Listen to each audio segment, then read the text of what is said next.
미스스한 이야기. 오늘은 낮에는 성실한 소방관으로 밤에는 희대의 연쇄살인마로 이중생활을 즐겼던 범죄자의 실체, 일본판 지킬 앤 하이드로 불리는 카츠타 기요타카 사건에 대한 이야기입니다. 1977년 7월 6일 일본의 방송사 TV 아사히에서는 부부 동반 퀴즈쇼 부부로 딱 맞아가 방영됐습니다. 일반인 부부들이 출연해 퀴즈를 맞추고 우승자를 가리는 서바이벌 퀴즈 프로그램이죠. 우승한 부부에게는 상금 8만엔과 10만엔 상당의 상품권이 주어집니다. 이날 방송에도 다양한 부부들이 나왔는데 그 중에서도 특히 눈에 띄는 한 쌍이 있었죠. 박식하고 침착한 현직 소방관 남편과 조용히 남편을 응원하는 현모양처 아내였습니다. 소방관 남편은 빠른 두뇌 회전과 센스 넘치는 답변으로 단숨에 시청자들의 시선을 사로잡았습니다. 프로그램 중반쯤 사회자는 남편에게 만약 아내가 미인대회에 출전한다면 100명 중 상위 10명 안에 들 수 있을 것 같냐고 물었는데요. 남편은 자신감에 찬 목소리로 나는 마른 체형을 좋아하는데 아내는 몸매가 늘씬한 스타일이기 때문에 분명히 합격할 것이다 라고 답했죠. 방송 내내 이상적인 남편상을 보여주며 분위기를 주도했던 소방관은 최종 우승을 차지했습니다. 상금을 받으며 기뻐하는 부부의 모습을 끝으로 훈훈하게 마무리된 이날 방송은 20% 전후의 높은 시청률을 기록했죠. 하지만 훗날 방송에 출연했던 소방관 남편은 일본 열도를 공포에 빠뜨린 희대의 연쇄 살인범이었다는 사실이 밝혀집니다. 퀴즈쇼가 방송되기 2주 전에도 한 여성을 참혹하게 살해한 상태였죠.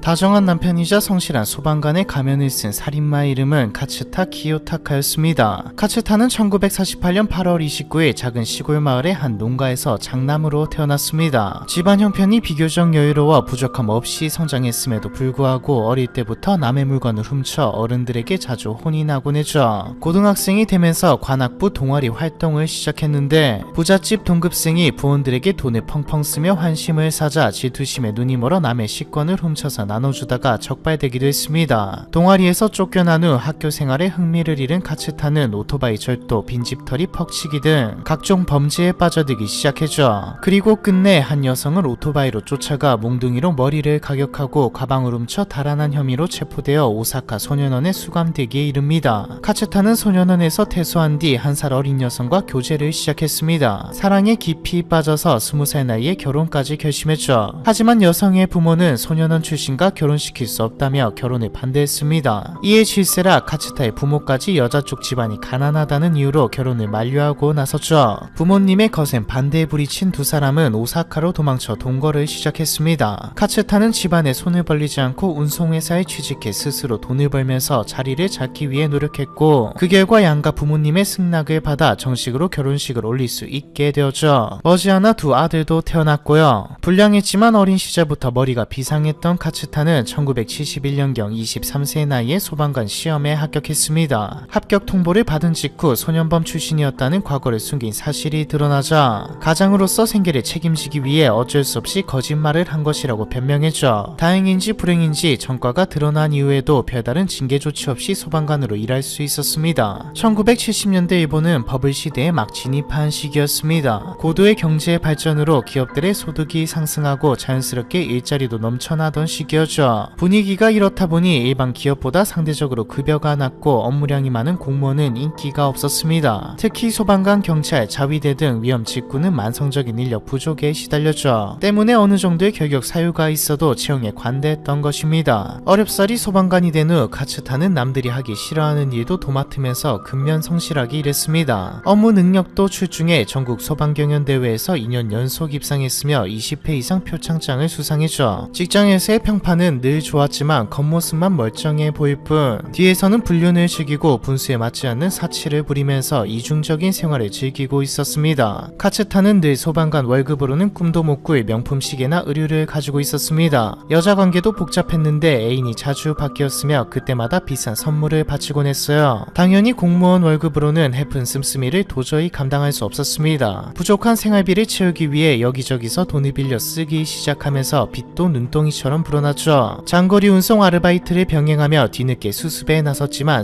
소용없었습니다. 1972년 7월 1일에는 돈을 갚으라고 찾아온 빚쟁이를 폭행했다가 체포되는 사건까지 일어났죠. 배운 게 도둑질이라는 옛말처럼 나쁜 짓밖에 배운 게 없던 카츠타는 또다시 빈집털이를 시작했습니다. 그리고 얼마 후 유흥업소에서 일하는 여성들이 가방에 현금을 많이 들고 다닌다는 사실을 알아차린 후 빈집에서 술집 여성으로 타깃을 변경하죠. 소방관이 된 지 1년 만인 1972년 9월 13일 카츠타는 클럽에서 호스티스로 일하던 여성이 사는 집에 침입해 성폭행한 후 목 졸라 살해했습니다. 훔친 돈은 고작 1000엔으로 하나로 10,000원 정도였죠. 이후에도 호스티스 여성들을 대상으로 흉폭한 범행을 반복했습니다. 금품을 목적으로 시작한 범행이지만 성폭행까지 동반되었고 저항하거나 소리를 지르며 반항하는 여성은 망설임 없이 살해했죠. 사망한 피해자들은 유흥업소에서 일하면서 복잡한 인간관계에 얽혀있는 경우가 많았습니다. 경찰은 당연히 피해자와 알고 지내는 면식범에 의한 범행일 것이라고 생각했죠. 일면식도 없는 범인에 의해 연쇄적으로 살해되었을 가능성은 떠올리지 못했습니다. 수사 자체가 엉뚱한 방향으로 흘러갔기 때문에 카츠타는 1972년부터 1983년까지 10년 동안이나 경찰의 눈을 피해 낮에는 소방관, 밤에는 연쇄살인마로 이중 생활을 이어갈 수 있었죠. 자백에 따르면 최소 22명을 살해했다고 하는데 언제 어디서 누구를 어떻게 죽였는지 자세한 내용에 대해서는 입을 열지 않아서 결국 8건의 살인에 대해서만 재판이 진행됐습니다. 8건의 살인 중 두 번째는 1975년 7월 6일 늦은 밤 귀가하던 클럽 마담을 거리 한복판에서 살해하고 10만엔을 탈취한 사건입니다. 세 번째 살인은 1976년 3월 5일로 자동차에서 내리는 여성을 습격해 12만엔을 빼앗고 살해했죠. 네 번째 살인은 1977년 6월 30일 마작가게에서 아르바이트하던 여직원의 집까지 따라간 뒤 목을 졸라 살해했습니다. 다섯 번째 살인은 1977년 8월 12일로 미용 강사로 일하던 여성을 살해하고 45만엔 상당의 다이아 반지를 탈취했죠. 네 번째 살인이 있고 7일 후 아내와 함께 퀴즈쇼에 출연한 것인데 방송에서 보여진 카츠타의 모습은 살인 직후라고는 믿을 수 없을 정도로 순박하고 친절해 보였습니다. 카츠타의 범행 수법은 시간이 흐를수록 대담해졌고 빚은 줄어들지 않고 계속 쌓여만 갔죠. 사람을 죽이면서까지 빼앗은 금액은 턱없이 적었고 씀씀이는 나날이 커져갔기 때문입니다. 카츠타는 좀 더 많이 쉽게 돈을 벌기 위해 고민하다가 한 가지 방법을 떠올렸죠. 바로 인근 총포사에서 엽총을 훔쳐서 목을 조르지 않고도 피해자들을 한 방에 제압하는 것이었습니다. 카츠타는 훔친 총을 사용해 1977년 12월 13일 현금 수송 중이던 25세의 금융기관 직원을 사살하고 410만엔을 탈취했습니다. 거액을 손에 넣은 카츠타는 1980년 2월 15일 또다시 수금 후 이동 중이던 금융기관 직원을 노렸고 24만 6,660엔가량의 수표를 훔치는 데 성공했죠. 반년 뒤인 1980년 7월 30일에는 슈퍼에서 576만엔을 훔친 뒤 피해 직원을 총으로 쏴서 살해했고요. 진짜 쉬지도 않고 살인을 저질렀습니다. 이미 수많은 사람들의 목숨을 빼앗았지만 이때까지도 경찰의 꼬리가 밟히지 않았던 카츠타는 1980년 11월 8일 한 호스티스 여성의 차량에서 도둑질을 하다가 체포되어 절도죄로 징역 10개월, 집행유예 3년을 선고받았죠. 이 사건으로 파면된 카츠타는 폭주한 듯 사람들을 해치고 돌아다녔습니다. 강도와 절도는 물론이고 1982년 8월 18일에는 자동차를 훔쳐 도주하던 중 슈퍼마켓 직원의 차로 들이받고 그대로 뺑소니를 치기도 했죠. 한 지역 내에서 강력사건이 동시다발적으로 일어나자 경찰은 패닉에 빠졌습니다. 하지만 이때까지도 한 사람에 의한 범행일 것이라는 생각을 하지 못했고 그저 세상이 흉흉해졌다고만 여겼죠. 그러던 중 1982년 10월 27일 늦은 밤 일본 아이치현 치쿠사 경찰서에 한 통의 제보 전화가 걸려옵니다. 경찰서 동쪽 골목 안쪽에 파란 자동차가 불법 주차돼 있는데 통행에 방해가 돼 지나다닐 수가 없으니 조속히 확인해 주시기 바랍니다. 전화를 받은 경찰관은 즉시 골목 안쪽으로 출동했습니다. 정말 골목 끝쪽에 파란 자동차가 세워져 있어서 살펴보기 위해서 다가간 순간 갑자기 어디선가 검은 차량이 튀어나오면서 경찰관을 그대로 치워버렸죠. 차에서 내린 괴한은 쓰러진 경찰관을 쇠파이프로 마구 내려쳤습니다. 기절했던 경찰관이 정신을 차렸을 때 괴한과 검은 차량은 이미 사라진 후였죠. 문제는 경찰관이 가지고 있던 권총과 실탄도 함께 사라졌다는 것이었습니다. 경찰관의 총기 탈취 사건은 경찰청 113호 광역중요지정 사건으로 격상돼 집중수사가 진행됐습니다. 권총까지 손에 넣은 희대의 살인마는 경찰이 손쓸 새도 없이 폭주하고 있었죠. 도로에서 마주친 히치하이커를 살해하고 주유소 직원에게 총격을 가했으며 슈퍼마켓을 습격해 현금을 쓸어 담았습니다. 결국에는 1983년 1월 31일 은행 업무를 보고 나오는 남성을 습격했다가 치열한 격투 끝에 제압당해 경찰에 넘겨졌죠. 경찰은 어딘지 모르게 여유로워 보이는 카츠타의 태도를 보고 단순 폭행범이 아니라는 것을 직감했습니다. 카츠타의 소지품에서 훔친 권총이 발견되면서 의심은 확신으로 바뀌었죠. 1년이 넘는 수사 끝에 마침내 카츠타가 일으킨 수없는 악행이 세상에 공개됐습니다. 1972년부터 1983년까지 약 10년간 혼슈 중심부의 도카이 지방과 긴키 지방에서 일어난 최소 300건의 절도 및 강도 살인 사건이 카츠타의 짓으로 밝혀졌죠. 모든 범행이 밝혀지지는 않았지만 죄목은 이미 차고 넘치는 상황이었기에 카츠타는 7건의 강도 살인 사건과 1건의 강도 살상 사건에 대한 혐의로 1994년 대법원에서 사형을 선고받고 나고야 구치소에 수감됩니다. 카츠타는 의외로 재판 결과를 순순히 받아들였죠. 그리고 2000년 11월 31일 사형이 집행되면서 생을 마감하게 됩니다. 1984년에는 카츠타 키요타카의 생애를 담은 실화 바탕의 영화 냉혈한이 개봉하기도 했죠. 겉보기에는 온화한 가장이지만 뒤에선 극악무도한 범죄를 저지르고 다니는 한 남자의 비참한 최후를 담고 있습니다. 본 모습을 숨기고 10년이나 사람들을 무차별적으로 살해한 괴물 카츠타 키요타카에 대한 이야기, 이번 편은 여기까지입니다.